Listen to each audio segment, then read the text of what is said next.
hay teatro, hay cine. Tenemos una invitada de lujo, va a estar con nosotros Patricia Méndez Fadol, que es directora de cine de una película que se va a estrenar ahora el 7 de noviembre, que es La Embajada de la Luna, y que tiene que ver con un viaje místico en el Palacio Salvo. Muy bien, y como se los anunciábamos, vamos a estar conversando con Patricia Méndez Fadol de esta película La Embajada de la Luna. Un placer recibirte, pero antes de darte la palabra de conversar contigo, vamos a invitar al público a ver el tráiler.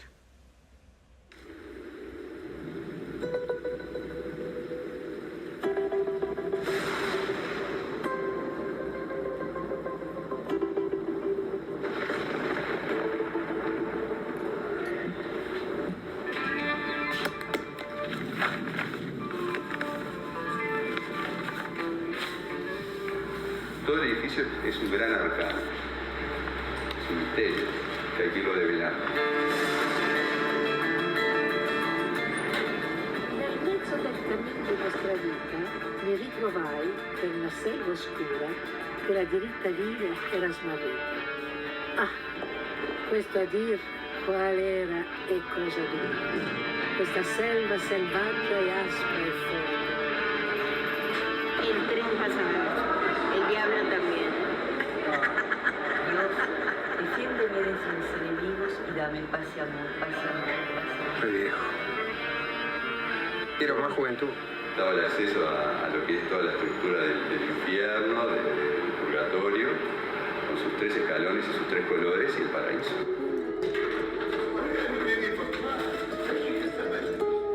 Todo esto está creado por nosotros.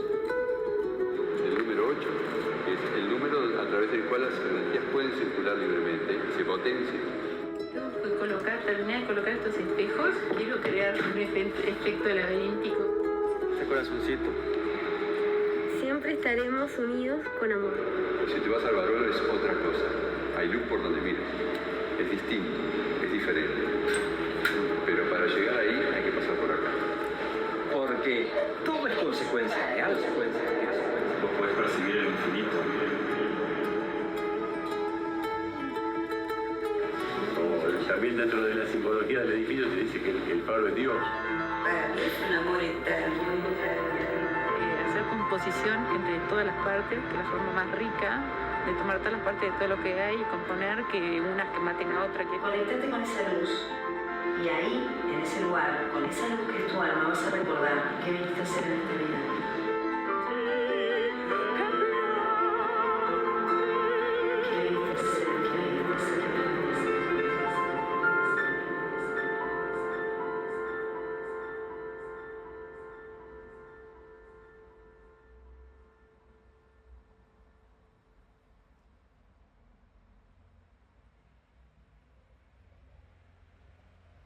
Y bueno, en este viaje entre lo efímero y eterno, que es parte del título de esta película, vamos a conversar con su directora. Patricia, encantada de recibirte. ¿Cómo estás? Bueno, muchas gracias por la invitación. Para nosotros es muy importante estar aquí, porque bueno, estamos empezando a comunicar, a que la gente conozca sobre esta película que vamos a estrenarla el 7 de noviembre. Pero antes tiene su pasaje, ¿no? Por Piriápolis. Sí, mañana estamos mostrándola en Piriápolis, en el Festival de Piriápolis, en el Argentino Hotel. Sí. A las 8:15. Otro edificio particular, así que se van a juntar ahí un montón de energía. Yo sé que es con entrada gratuita. Hoy me decías cuando estábamos charlando previo a la nota que bueno, que esto es un proyecto que empezó en el 2011 y la pregunta es ¿por qué? ¿No? ¿De dónde sale? Como diría mi madre, ¿qué se te perdió en el Salvo? Bueno, en realidad me di cuenta que cuando vinieron unas amigas chilenas, estaban quedando en mi casa, tenían un amigo que vivía en El Salvo y las había invitado a quedarse en su casa. Ajá. Y ellos estaban tan contentos en mi casa que me dijeron, Pati, no, nos invitaron a quedarnos en El Salvo, pero estamos también en tu casa y no nos queremos ir. Yo, no, por favor, vayan, las obligué a ir, porque yo quería conocer El Salvo. Yo nunca había entrado. Y entonces les pedí, por favor, que se quedaran al menos una noche, así yo iba a conocerlo.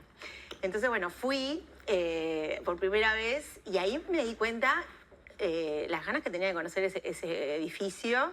Y después hablando con un arquitecto, decíamos, pero ¿cómo puede ser posible que el icono de Montevideo, O sea, nadie es indiferente con este edificio. Todos los turistas que vienen quieren conocer el edificio. Sí, y no más hay, fotografiado. y que, no hay sí. nada hecho en profundidad. O sea, en profundidad tipo lo que fue este proceso, que fueron 13 años de proceso. O sea, que fue muy en profundidad.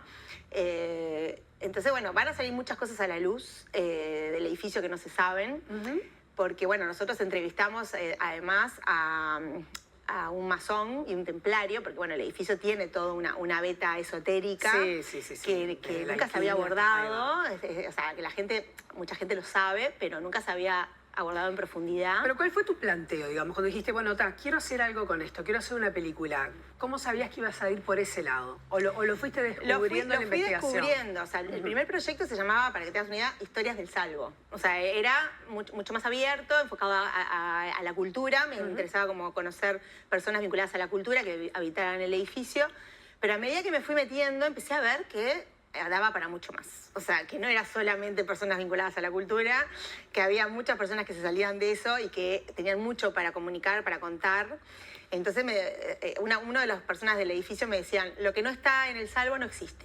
O sea, así de diverso es. Así de diverso. Entonces, era tanta la diversidad y además los personajes, yo les llamo personajes, pero son todas personas reales que habitan el edificio. Yo digo que son personajes porque realmente todos son muy auténticos, o sea... Son peculiares, sí, son muy peculiares. Sí, muy peculiares y todos tienen algo con lo que se destacan. O sea, algo que yo observé, hay un leitmotiv de todos los personajes, es que todos viven desde su vocación, desde el amor. O sea, no importa lo que hagan, yo lo que aprendí mucho con esta película es que no importa el camino que tú elijas, lo que importa es desde dónde lo vivís. O sea, si vos decidís vivir desde tu vocación, desde tu amor, desde el amor, ¿no? De lo que te gusta hacer, de lo que disfrutás hacer, está bien ese camino. Y es un poco lo que pasa con los personajes que entrevistás y que aparecen en la película. Son todos, vos los ves y son líderes en su área, pero no porque sean mandones ni nada, sino por lo auténticos, porque realmente lo que hacen, lo hacen desde ese lugar y son un ejemplo a seguir, ¿no? O sea, yo también eso era otra cosa que yo buscaba virtudes en los personajes. Para mí era como... ¿A cuántas personas, digamos, entrevistaste para dar con esos personajes? Bueno, fueron... quedaron 33, por decir un número así. Quedaron 33, pero en realidad yo entrevisté a más de 80. Y yo me quería quedar con todos, porque obviamente todos eran maravillosos, pero no podía. Y a poco tuve que ir eligiendo, pero siempre con la idea de que tenían que haber muchos personajes, por esto de la diversidad que tiene. Sí, o sea, mostrar ese abanico. Claro, que o sea, para hacer justicia con el edificio te pedían que fueran muchos personajes, y por eso esto de la sinfonía de la vida también, porque cada personaje es una nota musical, o sea, cada uno desde su vida te transmite un concepto, te transmite una manera de habitar muy distinta, ¿no? Y cada nota es tan válida como la otra y te va generando ese tejido humano que habita el palacio. Sí. Y bueno, y que nos invita también a reflexionar eso, ¿no? De cuál es el mejor camino. No hay un mejor camino, todos son tan válidos uno con el otro. Sí, pero son vidas muy vividas. Realmente eso se percibe en cada uno de los personajes. ¿Cómo entra la Divina Comedia en todo esto? Bueno, eso es una cosa increíble que también fui descubriendo a medida que me fui metiendo. Y es que el arquitecto Mario Palanti, él se inspiró en la Divina Comedia. Eso se sabe un poco del Salvo, porque siempre se habla de su hermano mellizo, que es el Palacio Barolo, que está en Buenos Aires. Que ahí sí se sabe que está todo armado con la estructura de la Divina Comedia, hacen visitas guiadas que hablan que es el templo de Dante y todo ese cuento. Pero Palanti, cuando hace el Barolo, él dice que el Salvo es el mellizo. Más allá que el Barolo es del 23 y el Salvo es del 28, él los pone los conecta. Los conecta al decir que son mellizos. Sí. Al decir que son mellizos, está diciendo que la fuente creadora, la misma génesis, es la misma. Entonces, claro, no lo dijo tan explícito como con el Barolo, pero ya en el momento que los conecta como gemelos, como mellizos, los pone en relación. Entonces, a partir de ahí empiezo a ver que me leo a la Divina Comedia para empezar a sintonizar con la fuente de inspiración del arquitecto, para entender qué es lo que él quería comunicar a través de su arquitectura. Y entonces, bueno, me empiezo a meter, o sea, toda la parte narrativa, o sea, a nivel estético, o sea, yo trataba de encontrar la Divina Comedia en el edificio. O sea, yo jugaba a que eso era la Divina Comedia de nuestro tiempo. Claro, era lo que buscabas como realizadora, ¿no? Esas imágenes que Claro, que a yo uno le también lo empiezan usé a como pasar. motor de inspiración. Ahí va. A nivel narrativo y a nivel estético. O sea, para mí fue como también... Yo dije, yo si quiero sintonizar con el arquitecto, tengo que ir por ese mismo camino, ¿no? Y bueno, y así fue que la terminé estructurando como el paraíso, porque a mí me interesaban las virtudes. O sea, yo decía, bueno, está todo bien. Existe también el purgatorio, ¿no? Que ahí es el trabajo de Ignacio Iturriós, que Sí. es fotógrafo, personaje de la película, Que aparece que él hace un trabajo de recorriendo, fotografía, que gana el Premio Nacional de Fotografía con su trabajo Purgatorio, y él sí se enfoca por el lado oscuro, se enfoca por el lado, digamos, de los vicios, si se quiere. Y entonces, bueno, yo siempre digo que es la luz y la sombra, que están en constante diálogo, Sí, digamos. sí. Y la estructura de la película también apunta al paraíso, que es esta estrella que les traje acá, Sí, que es bien. la estructura de la película, Sí, que sí. bueno, que no sé si te las paso. Ahora, sí, creo que ¿Después? después ¿No? sí, después hacemos acá el pase. Que es la estrella de los Bien. magos, que es Dante, estructura la Divina Comedia, la estructura en el paraíso.